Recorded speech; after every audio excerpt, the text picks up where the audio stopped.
You want to feel well, have friends, and be like you were when you were younger, like when you were 5 feet tall. Danny DeVito is 80 years old now, yet his life story is really sad. His own mother said she never wanted him. Every night when he drank, his father would get aggressive. Before Danny was 15, the police had to come to their house 17 times. But that's not the worst part. For decades, Danny has been keeping a horrible secret. A rare disease that causes pain every day. Hollywood offered him millions of dollars to have surgery and change his face. He said no and set the contract on fire. At 80, the reality about how much he has suffered is finally coming out. Danny DeVito's life didn't start out well. In 1944, he was born in Neptune, New Jersey. The odds were against him from the start. Julia, his mother, was already 40 and had raised a few kids. She didn't want another one. She finally told the truth about it years later. I didn't want him, but I'm quite proud of him. That kind of confession could break anyone. But for Danny, it gave her strength. He never got over the sensation of being rejected. And it stayed with him like a shadow throughout his life. But instead of allowing it to get to him, he kept going. He wanted to show that he was valuable. But his problems didn't end there. Things at home were always changing. Daniel Sr., his father, was a nice guy throughout the day. He was well liked and ran a confectionery store in Asbury Park. But when night fell and the drink kicked in, he became a different person. Angry, boisterous, and even violent. Danny began to pay attention to things like the sound of bottles and how his dad's footfall varied. At times, he would hide in closets. He also ran to the neighbors at times. At least 17 times between 1950 and 1955, the police were summoned to their house. These things that happened when I was a kid left profound scars. He stayed sober for years and even started a support group called Little Giants in 1992. It has helped more than 15,000 kids from households like his obtain the treatment they need. Danny knew he had to go by the time he was 14. His neighborhood was falling apart. There was heroin everywhere. Before he was 16, 2 of his boyhood buddies had died. He came up with an idea. He worked hard, saved $237 from odd jobs, and got his local priest to talk to his parents. He wanted to go to oratory prep school. He was particular about when he did things. He only sought his parents for approval when his father was sober and felt bad about it. His mother agreed, even though she felt bad about how she had turned him down in the past. That choice probably saved his life. Only 3 of the 12 companions from that time made it past 25 without going to jail or getting addicted to drugs. There was also something else. Danny had a rare genetic disorder known as Fairbanks disease. That's why he only got to be 4'10" inches tall. But it wasn't just about how tall they were. It ached a lot. His knees, hips, and back always hurt. A lot of the time, his pain level was between 6 and 8 out of 10 in his 20s and 30s. He didn't give up, though. He executed his own stunts. He even fell down 4 times during filming One Flew Over the Cuckoo's Nest and acted like it was all part of the role. Even though doctors offered him painkillers, he never got dependent on them. He also privately gave more than $12 million to assist pay for treatments for other people with bone problems like his. He never wrote his name on the projects. He didn't want others to notice him. He merely wanted to make things easier for other people. Before he became an actor, he worked at a job that most fans don't know about. He was a beautician. He worked hard for it, putting in 1,500 hours of training and graduating second in his class at beauty school. He works at Curl Up and Dye, his sister Angela's salon. People made appointments months in advance because he was so brilliant at it. He also won prizes for a haircut called the Neptune Twist. Even though he started only to meet girls, he took it seriously. While Danny was doing a client's hair one day, her husband, who worked in theater, advised her to try out for a play. That's how it all began. Danny never thought about being an actor. He applied to the American Academy of Dramatic Arts in 1962 to learn how to do makeup. They requested him to give a monologue, and although he had never done one before, he gave it a go. He acted out a scenario from The Rainmaker. Something clicked. They gave him a part, not in makeup, but in acting. He didn't say yes immediately away. He went back to the salon, but 3 days later, the school contacted again and gave him a half scholarship. That second call changed everything for him. He moved to New York a few years later and lived with Michael Douglas. They lived in a small apartment with bugs, not much heat, and rent that was hard to pay. Douglas didn't say anything about being Kirk Douglas's son. They ate bread that was old and canned beans. They once spent their last $27 on printing headshots and distributed them all around the city. Douglas got several parts, but Danny continued being turned down. But the friendship remained strong. Douglas asked for Danny to appear in One Flew Over the Cuckoo's Nest years later. That was the part that made everything different. Before she got that huge break, Danny had a lot of hard years in Hollywood. He tried out for 248 roles between 1967 and 1970. He only secured 3 minor jobs and made less than $800 in total. He worked weird jobs to make ends meet, like parking vehicles, standing still like a mannequin in a clothes store, and even cleaning cages at the LA Zoo for $185 an hour. He read lines to chimpanzees to keep his talent strong. He lived in his old VW Beetle for a while. He took showers at the YMCA and ate at soup kitchens. For decades, he kept that story to himself. Hollywood wants to make him different. He was told to have surgery by agents and producers. Some others said he should break and lengthen his legs. Some people sought to change the form of his face. One studio even promised him about $1 million in today's money if he did it. He said no. He really set the contract on fire in a bonfire on the beach. He wouldn't change who he was to get famous. For years, he thought about what the casting director said to him. I'd rather be the best version of myself than the worst version of someone else. He had to work harder for less money in his early responsibilities. He made $25 a week for his first off-Broadway performance. He worked the night shift at a printing press just to pay his rent.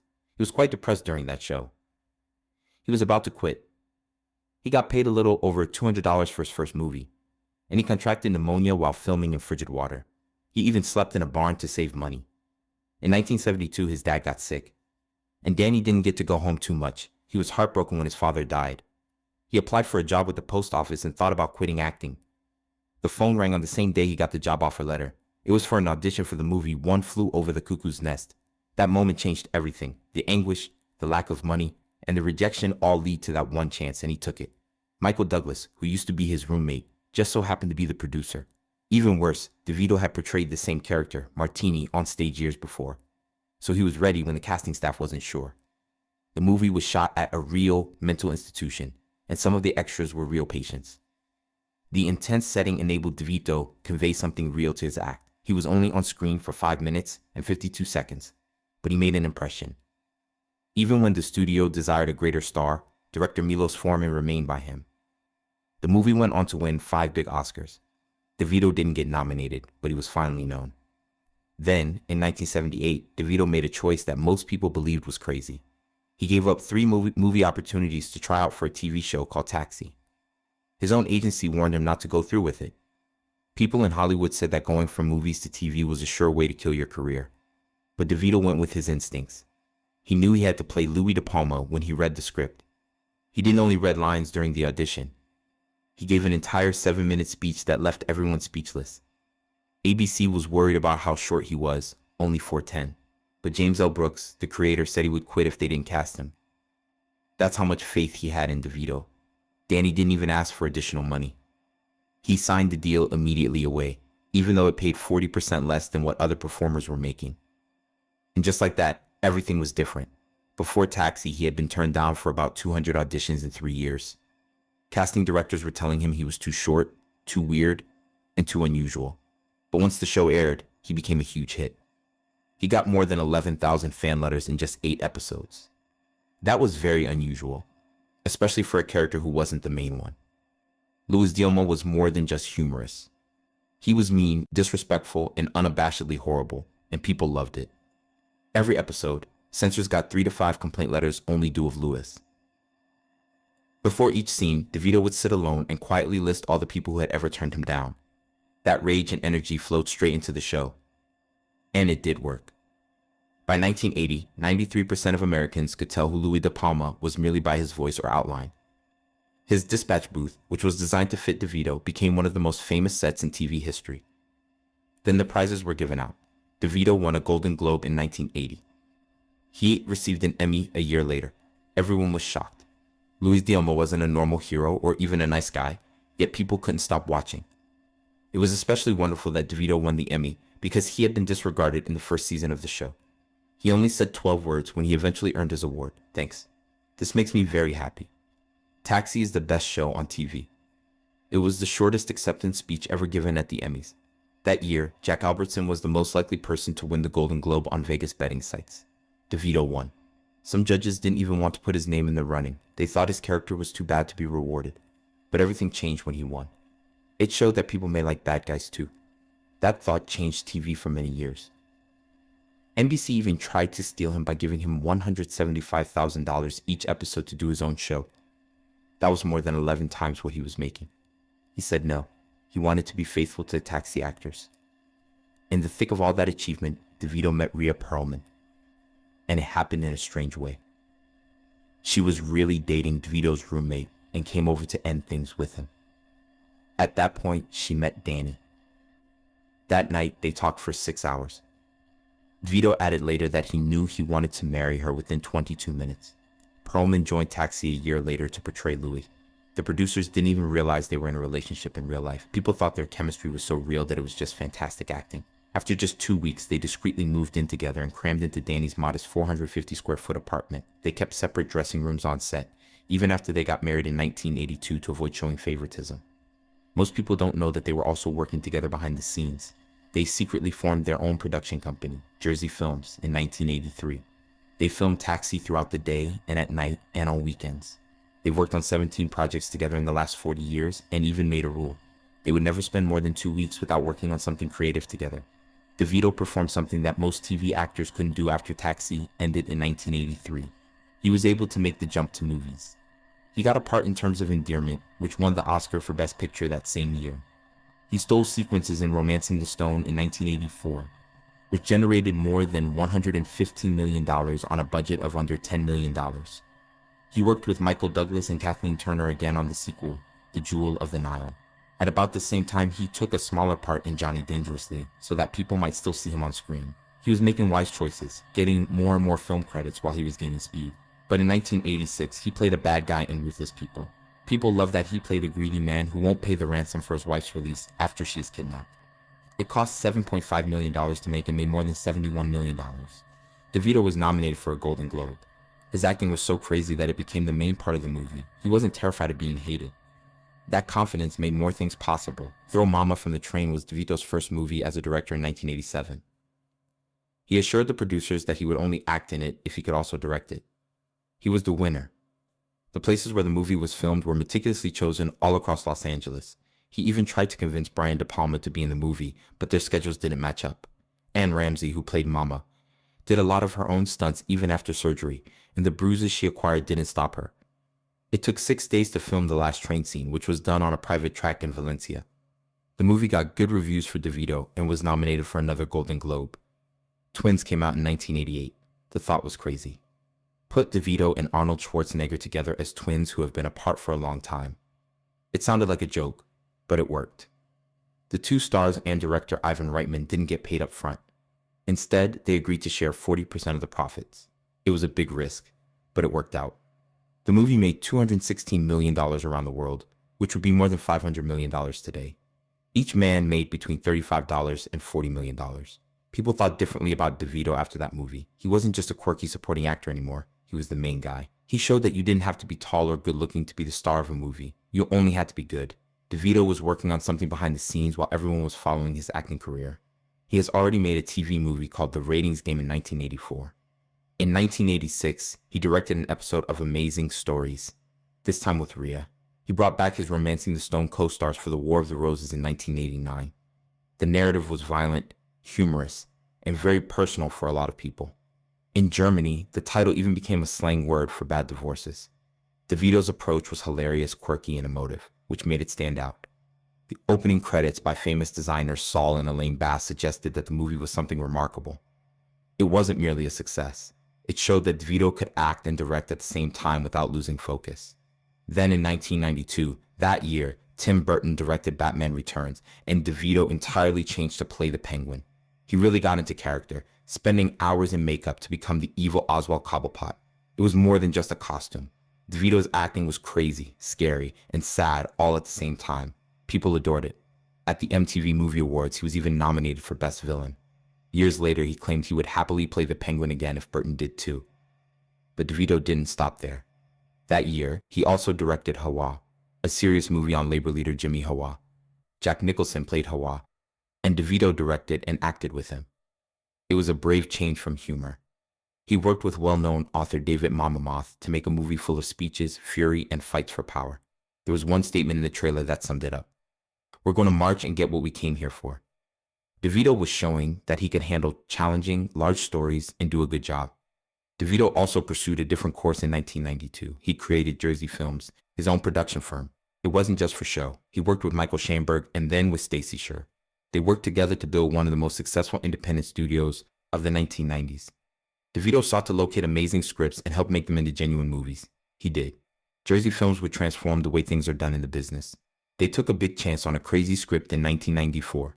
That was a pulp fiction movie. Tarantino had written something that was dark, bizarre, and completely new.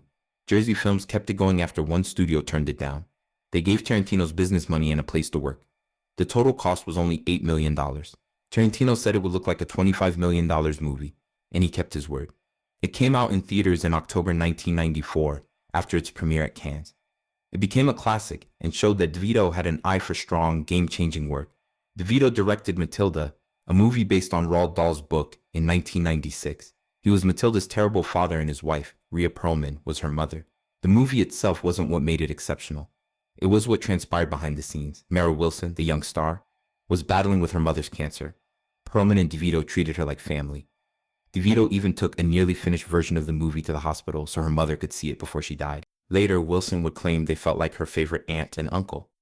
Jersey Movies kept making new kinds of movies. They made a movie about comic Andy Kaufman called Man on the Moon in 1999. Kaufman and DeVito had worked together on Taxi years before. This time he was Kaufman's manager and helped make the movie.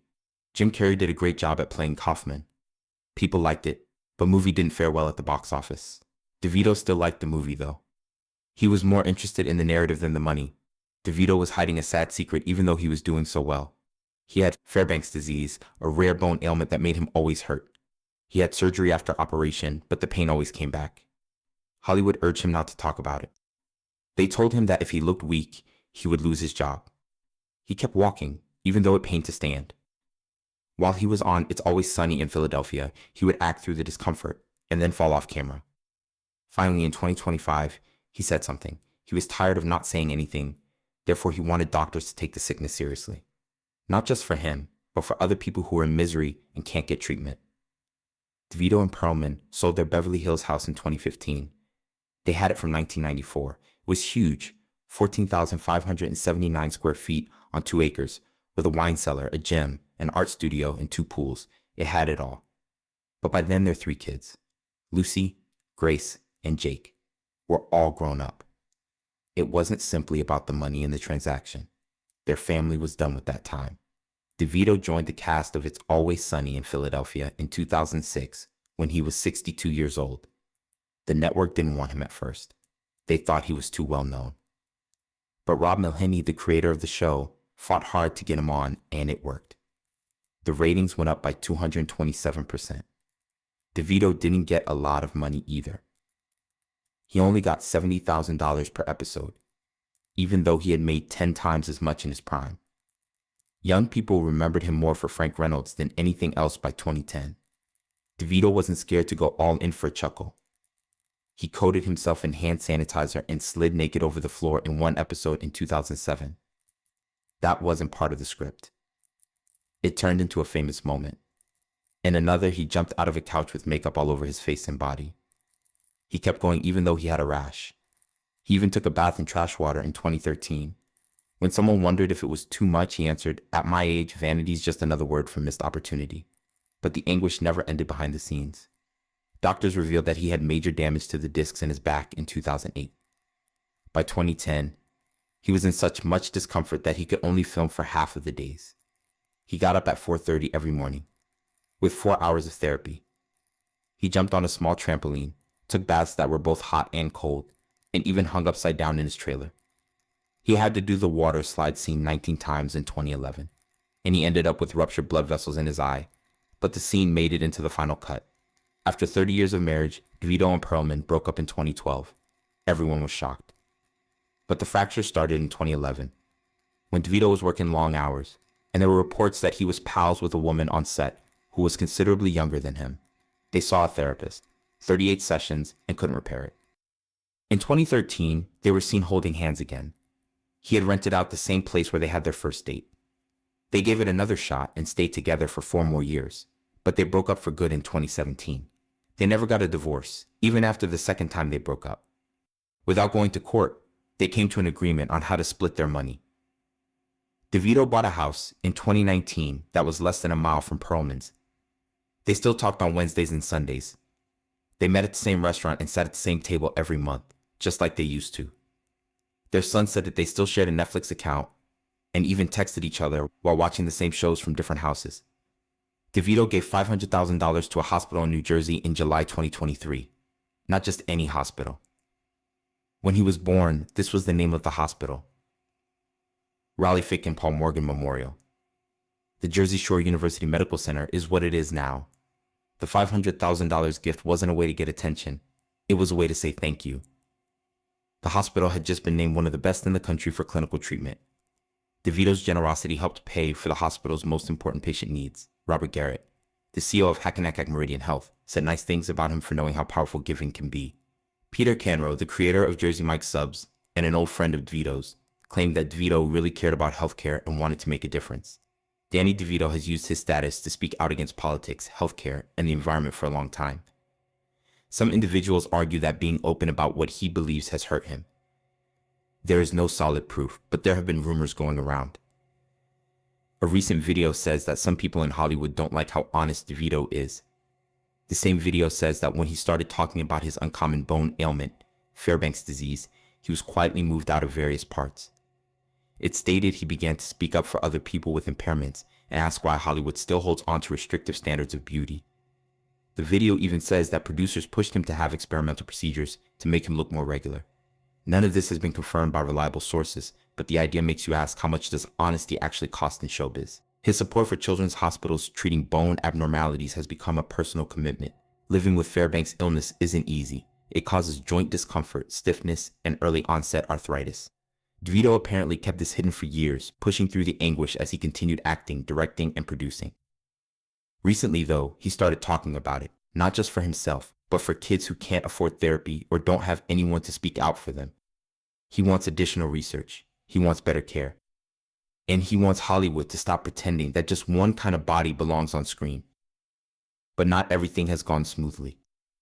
In May 2025, Danny DeVito made headlines again, but this time for a different cause. He came on Jimmy Kimmel Live, and what started as an ordinary interview suddenly erupted into a firestorm. At first, it was all jokes and grins, but during the second half, things turned tense.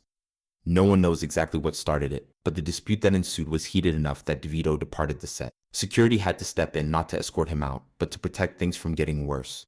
The moment went viral. Clips flooded social media, and hashtags like Danny vs Kimmel and DeVito Unleashed were everywhere. The internet exploded with opinions. A few folks cheered him on.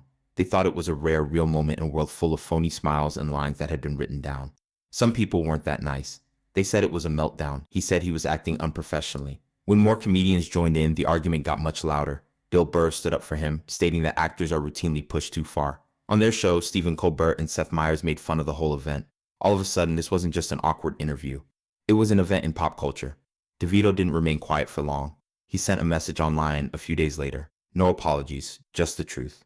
He wrote, "I stand by everything I said." It's not always easy to hear the truth, especially when the lights are on. The post simply made things worse. There were reports that several of his forthcoming shows had been canceled or pushed back. There was no official notification, but rumors of a silent blacklisting started to emerge. Jimmy Kimmel tried to calm things down by making a statement of his own. "I only have good things to say about Danny. I hope we can joke about this someday, but the damage was already done, or the legend was already made. Danny DeVito is still around, even with all the hoopla. He is still making things and working." At 79, he's making a sports documentary series for Prime Video called Game 7. It's a project for the whole family. Jake and Lucy are his kids and are co-producing. He says he's a sports enthusiast in a strange sense. He likes that it's a different kind of show for him. He never stays in one place. And of course, there's Philadelphia's It's Always Sunny. Since season 2, which started in 2005, he's played Frank Reynolds. The show was having a hard time, but when DeVito came on, things became better. His wild energy and excellent timing helped it become a cult smash. He's still there, over 20 years later, plotting, yelling, and crawling out of couches, and people still love him.